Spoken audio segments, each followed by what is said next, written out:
There's a lot of things to take away from Michael Vick's introductory press conference at Norfolk State, but the biggest thing I took away was why he chose NSU over a competing school. Oh, yeah, it's locked on HBCU. Play my music.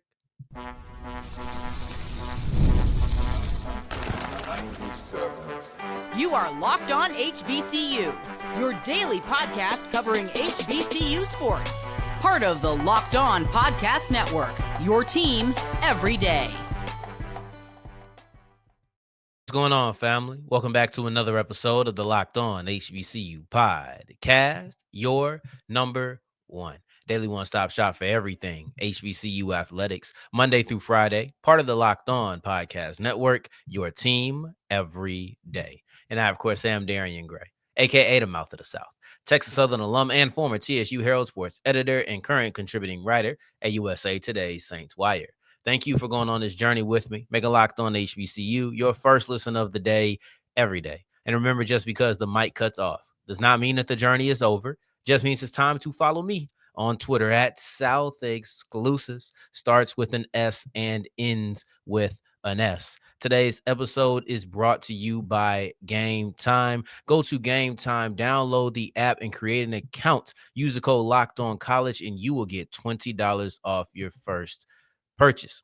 We'll wrap up today's episode with a look at Norfolk. I'm still practicing.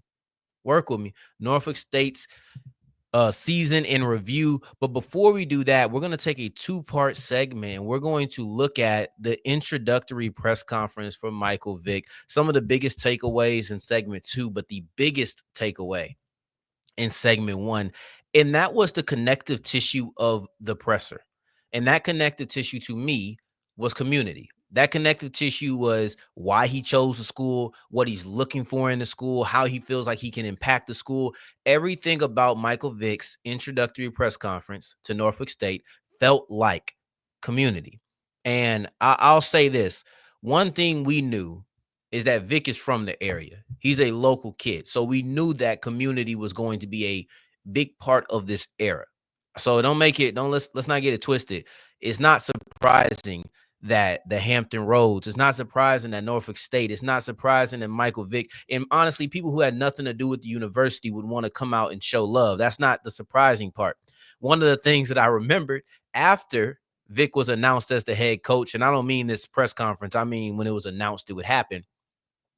One of the things that I remembered is just how prideful that people from that area are in their talent. And I don't see it a lot, but the Saints had a coach.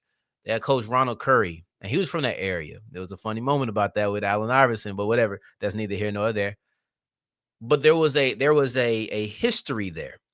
And you heard the pride when talking about Ronald Curry. And that was my first introduction to how prideful that this area was and feeling like they were just an underrated hotbed for talent. So it was a certain level of pride. And when I seen Allen Iverson, when I seen Michael Vick, when I seen these two legends, these two icons, faces of not only their area, but faces of the sport that they played, and they're there to represent Norfolk State University as Michael Vick becomes the head coach, it was the first time that I felt like this could be special. It was the first time that I felt like we're about to really see something cultural, because you're talking about two of the most cultural players, two of the most cultural icons of their era. And I don't know how often that Allen I is going to be at these games. I don't know if Iverson going to show up all the time. I don't know if he's going to show up at all. I don't know this. But what I do know is when I seen two legends from the area sitting here representing a school in the area, an HBCU in the area, it screamed culture. Just imagine that. Michael Vick, the Norfolk State Spartan logo or the mascot or whatever you want to represent the university, and then next to that, you have Allen Iverson. If that ain't black culture, I don't know what is. I'm just being honest with you. So I thought it was beautiful, but let's get into the connective tissue, because it wasn't just seeing Allen Iverson supporting his friend. It wasn't just that for me. What it was hearing that Michael Vick turned down Sacramento State. That is not what was reported going into this moment. Let's take it back a little bit. when it was first announced that Michael Vick wanted to be a head coach, excuse me, because that was actually a revelation in this too. When it was first announced that Michael Vick was being considered to be the Norfolk State head coach, then we had the report that Sacramento State was in the mix. And when Sacramento State got in the mix, you know what else was added to the mix? That money. That Shane McMahon, money, money, money, money. That is what was added to the mix and to the tune of $50 million in NIL. Now, Sacramento State excused themselves from the race publicly. They said, hey, the idea that we wanted Michael Vick is not true. That was the report I seen. Hey, it's not true. When I came and talked about this the very first time, I made sure that I time stamped exactly when I talked about it because I knew we were going to have a lot of moving parts. Let's fast forward to where we are today. On Monday, December 23rd, a couple of days from the gifted day, just a few hours removed from his presser is when I'm doing this recording. Michael Vick says, I turned down Sacramento State in favor of Norfolk State. Now, that first off means that they were interested. But the more important part is that not only was Sacramento State interested, they were in it all the way down to the end. Vic said that money couldn't replace the community. And I said to myself, I know I have a tone that makes some things sound like I feel like it's the most philosophical, deep thing ever heard. But that is one of the ones that I feel like it's deserving because to me, Michael Vick saying, I'm not worried about that $50 million in NIL deals because I want to come in and I want to build for my community is important. That is how you know how in-depth he is to this job because 50 million in NIL is nothing to scoff at. You can really help build your team that way. And at the end of the day, he is a coach. He is trying to win. He turned down a huge opportunity. And when it happened, I said, look, man, that money might be too much to compete with. And who would have been mad at him? Maybe you, not me. Because I understand how that goes. I understand how it goes. Money talks. I thought he was going to go to Sacramento State if the money was really on the table. And it sounds like it was, but he didn't. And I got to give him credit for that. I don't know, maybe this is pessimistic of me, but I never sit here and expect people to do the noble thing. I never expect people to fight for a cause, but that's exactly what Michael Vick did. He put the money to the side, said, no, that money is not more important than a purpose, than a community, than building at Norfolk State University. And we have to give him applause for that because there's a lot of people who would not have done that. There's a lot of people who would have said $50 million to build my team. It's not about 50 million going in his pocket. It's not that. But it's like, hey, this is a lot of opportunity, a lot of resources. And he said, no, I'd rather not. I'd rather do it this way. That was one of the more defining moments of the presser to me. Another one was when he said that he thought his connection to the area would help him recruit. That's a dumb moment until he says knows how to recruit. I don't know how to recruit the 757. I've never had to do it. I'm not a recruiting genius. I'm not a recruiting. It's not even my area of specialty when we're talking about media, really. So how to recruit that area, I don't know. But I spoke about this with Tremaine Jackson on yesterday's episode. You can't buy connections. You can't buy being raised in. You can't buy really knowing the people. Michael Vick knows that area. Michael Vick knows those people. Michael Vick is well aware of how to connect to people in that 757 Tidewater area. So with that being the case, I know how to talk. Not just I'm Michael Vick and look at what I mean to this area. That's different. Michael Vick could step in and be like, hey, it's me. You know what I mean to this area, and they all wouldn't know what they mean. There's a lot of people who praise him. I can't disagree with that.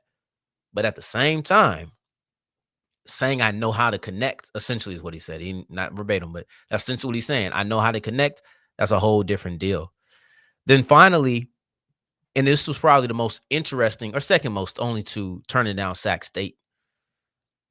There's an idea of pressure that Vic brought into the recipe. Because when you think about Vic going to Norfolk State, it's all about the praise. It's all about the city champion coming home. But sometimes when a city champion come home, them expectations get higher. And Vic alluded to this. We're all talking about how it's a perfect match or how it's a perfect mesh, a perfect match about how this just made the most sense and everybody's champion and everybody's happy right now. But there's an underlying pressure that Vic brought up that is true. That sometimes when you're the city champion, the expectations are so high that if you don't meet those expectations, the criticism is more harsh because because of where you are, because of who you are and where you are. That criticism can become more harsh. Sometimes when you're a city champion, you up top, if you fall, you start seeing things and people that you did not see on your way up. You start hearing things you didn't hear on your way up. It's a whole different route. You don't fall down the same way that you came up, right? So I thought that was extremely interesting to me. That was one of the things I had never thought about. I didn't think about the elevated expectations that are put on him to come in and be who he was as a player. But let's continue pushing. And speaking of who he was as a player, he spoke about that transition from playing to coaching that's the most difficult. I want to break that down as we continue talking about his presser on Locked On HBCU. Today's episode is brought to you by FanDuel, and FanDuel is the official sports book of the Locked On Podcast Network. Hey, listen, my Saints are about to play. By the time you hear this, it'll be over. We are 14 and a half, I think, something like that, underdogs. We'll see. Maybe in the middle of the game, things will feel better, and you'll decide that you want to put some money down because you can do that on FanDuel. It doesn't have to be before the game. It can also be in the middle of the game. It doesn't just have to be football. It can be basketball. It doesn't just have to be pros. It can be college. We just seen a phenomenal game between Juju and Page, UConn and USC. It was a fantastic end to the game. It's all I was able to catch because I was at a Christmas party. But I know that you can make money on it. Even if I wasn't able to catch it, I could have just boom, boom, boom, boom, boom. Went on about my business, came back with a little extra money for me, a little pay back in my pocket because of the Christmas season, right? It's just all for you. You go ahead and go to FanDuel.com. If you're new to FanDuel, you get $150 back in bonus bets when you put down a $5 bet. Go to FanDuel.com and make every moment more. As we continue rolling on today's episode of Locked On HBCU, I appreciate you for making this your first listen of the day. Every day for your second listen, make sure you're checking out Locked On College Football. The college football playoffs are still ongoing. Spencer McLaughlin is still here to break everything down for you. So go ahead and check him out wherever you listen to your podcast. Do it right here where I'm at. I talked about the transition from playing to coaching. Not everybody can do it. Not everybody can do it. We'll see if Vic is able to. That's still TBD and not really needed to be discussed right now. Probably be something we bring back up around spring ball season, I think. Probably something we bring up around then. But as of right now, I'm not going to get into it. He spoke about what he thinks the hardest transition will be. And I don't know if he's being funny. I don't know if he's being serious. I really can't tell because he could be giving a real answer. But he said one of the more difficult things is not having the ball in his hand, not being able to do it for himself. And I think that's different because when you look at who Vic was very much so an all-around threat, right? He was a quarterback, so obviously he could throw the ball to his receivers, but he also was a great runner. So he felt like at all times, if you put the ball in my hands, I'll take care of it. Whether that was throwing to somebody or running it myself. When things didn't work, he could go to plan B. And plan B was him. He doesn't have that option right now. He has to relinquish all control. He can prep this player all the way until the moment that the ball snaps. But once the ball snaps, he can't. This ain't Madden. He can't go and grab, or excuse me, they got college football back. This ain't college football. You can't go in, boom, boom, boom, boom, boom. All right, I controlled the player. No, there's only so much that you can do. So that idea of letting go was interesting to me. And when you're the style of player that Michael Vick was, it's probably even more difficult to let go and relinquish that control because you're used to having all of the control all of the time. Another thing that he talked about that I absolutely loved that Vic said this was, I'm not Deion. And the reason I loved it is because it's a natural comparison, but it's an unfair natural comparison. This has nothing to do with Deion Sanders, the person, right? This has everything to do with Deion Sanders, the coach, and Michael Vick, the coach. That comparison was natural. That comparison was going to happen. I did it too. The moment he was hired, the first segment we had, is he the next Deion Sanders or the next Eddie George? For those who missed it, I'll give you a quick recap. I think from a personality wise, he has a lot of the same gravitational pulls that Deion has from name and notoriety. But as far as his coaching trajectory, I believe that's going to be Eddie George. So, but look, that was the first thing I came on here and did. And him saying he's not Deion, it really means I'm not Eddie too. The only thing is Eddie isn't the guy that people use as a comparison. So there's no need to say I'm not Eddie. But when he came in, Deion Sanders this, Deion Sanders that, you know it was coming. And it's not to say, hey, man, leave us out of it because he has a relationship with Prime. It's to say, look, man, Deion, and actually, I'm not even going to put words into Michael Vick's mouth. What I'm going to do is say why I think the separation was necessary. Deion Sanders had an irrational ascension to success. It ain't make no sense how he was able to be that dominant that fast. Even if you include that spring year, you're looking at 5-6 games of, man, after that, it was 20 some odd games, just zoom, greatness. It's an irrational ascension to success. So it'd be an irrational expectation of Michael Vick. But the thing is, when you compare Deion and you compare Vick, when you do that, you are essentially saying that Deion is the standard. And if he isn't able to hit that standard, then it would be a problem. That in itself is a problem. The idea that he has to win 2 MEAC titles in his first 2 seasons, the idea that he has to be to the Celebration Bowl twice in his first 2 seasons, that's not realistic. That's not building a program. And quite frankly, Jackson State and Norfolk State are 2 separate universities, not just in name, but in just standing of who they are. They are in different processes. The recent history before this professional football turned head coach versus the recent history of that professional football player turned head coach, completely different scenarios. So I don't think it's a fair comparison on any level. And Vic separating it at his introductory press conference should scare off those comparisons for most people for at least the beginning of his coaching career.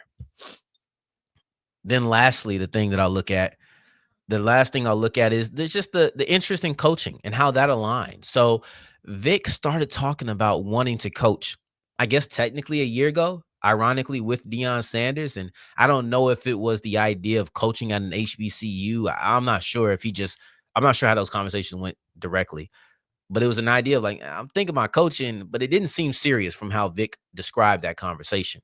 Prime told him, man, what are you waiting for? Go do it. And that was the end of the discussion, at least at the presser. But then about a month ago, he was talking to a mentor. Vic was talking to a mentor of his own, and he spoke about wanting to coach. And then he put a timeline to it on this one. So it seems like the conversation got way more serious with the mentor in 2024 than it was in 2023 with Deion. But that conversation happened, and then a couple of weeks to a month later, who do you think calls him? That synchronicity, I was talking to my friend about this idea, and it was musical, but I thought it was funny that I also see it in this, where the trajectories align. Like it was perpendicular. A lot of times these things will run parallel. I'm a nerd, so I'm getting into math talk now, right? But it was perpendicular where, hey, this is Vic, and he's moving. And here goes Norfolk State. They need a coach. And then boom, all of a sudden, right when he wants to coach, they need a coach. It's not like they didn't have a head coach last year and or cut a head coach and they have an interim. No, they cut Dawson Odoms, they cut ties, and then they hit up Michael Vick. Now, I do want to know what kind of feelers were being put out there, because in my opinion, Michael Vick going from no coaching experience to wanting to coach to 2 schools hitting him up in the same offseason, somebody had to be talking. Because why did y'all think that Michael Vick wanted to coach? I excuse Norfolk State because, Hampton Roads and all of that. But why Sac State? That's the thing. That's the thing to me that I really feel like we have to take a look at. But it was interesting. I would love to hear more about how those timelines aligned. But as we push forward, we're going to look at the season in review. We're going to look back to see how the Spartans performed. Did they live up to expectations? Did they live down to expectations? And then we'll also look at some of the players that were stars. We're going to combine those 2 segments that we had yesterday into the final segment of today's episode as we wrap up today's episode of Locked On HBCU. Today's episode is brought to you by Game Time. And Game Time is the official ticket sponsor. I love Game Time, man. They're official ticket sponsor of me. I almost gave myself a sponsorship. They're technically not, but they might as well be with how much I use it and what I use it for.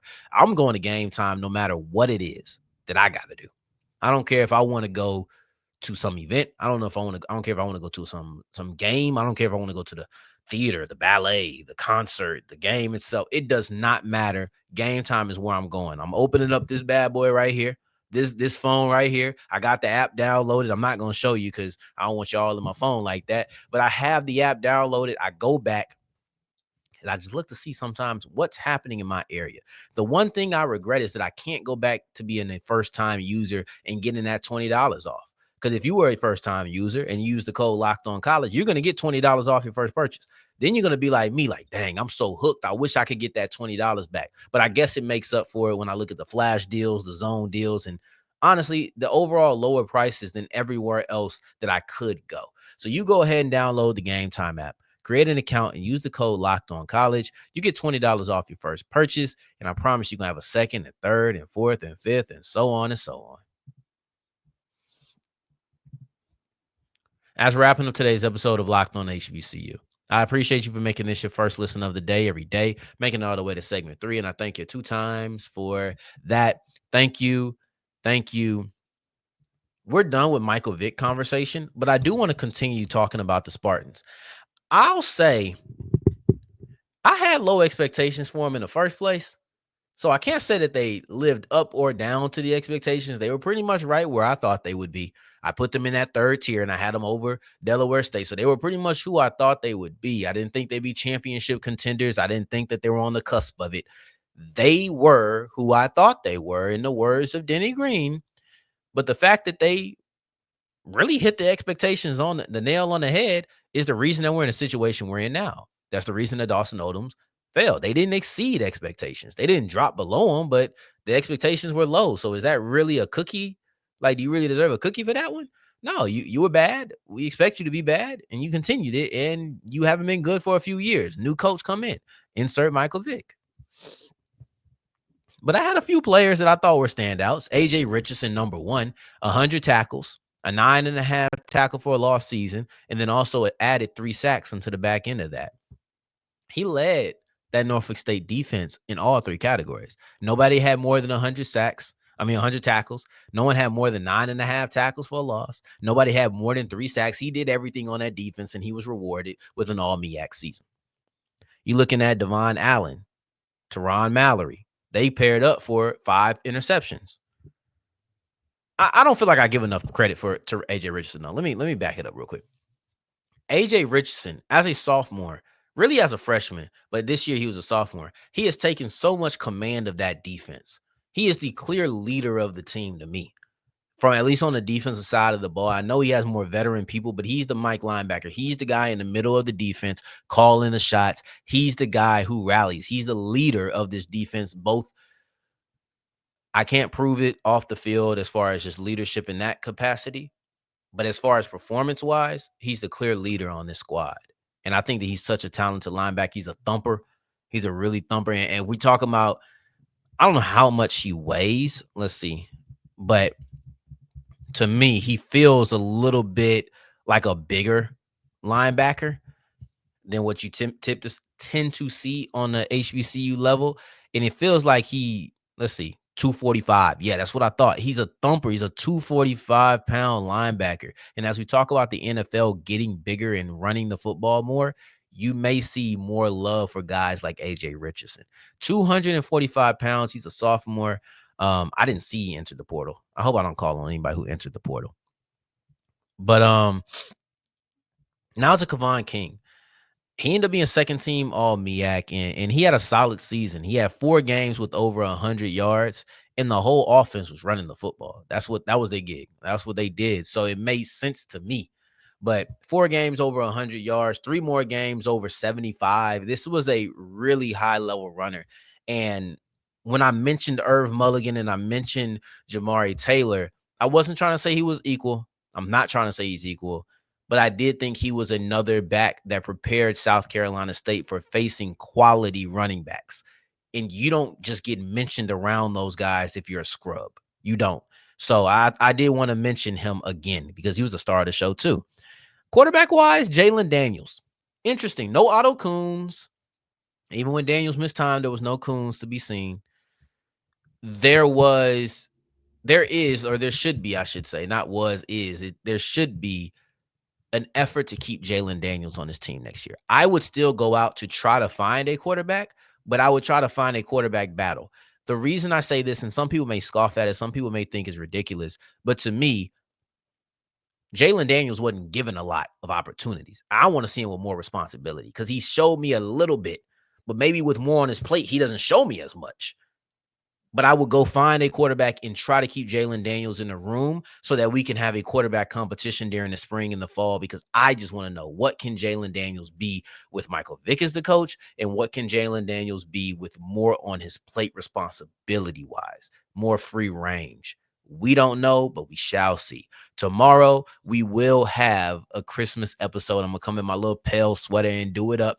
But we're going to talk about stocking stuffers, and we're going to talk about who is getting the cold this Christmas. So I appreciate you. And I appreciate you. And until next time that we hear each other, family, take care, stay blessed, peace, and happy Christmas. Merry Christmas to anybody who don't check it out.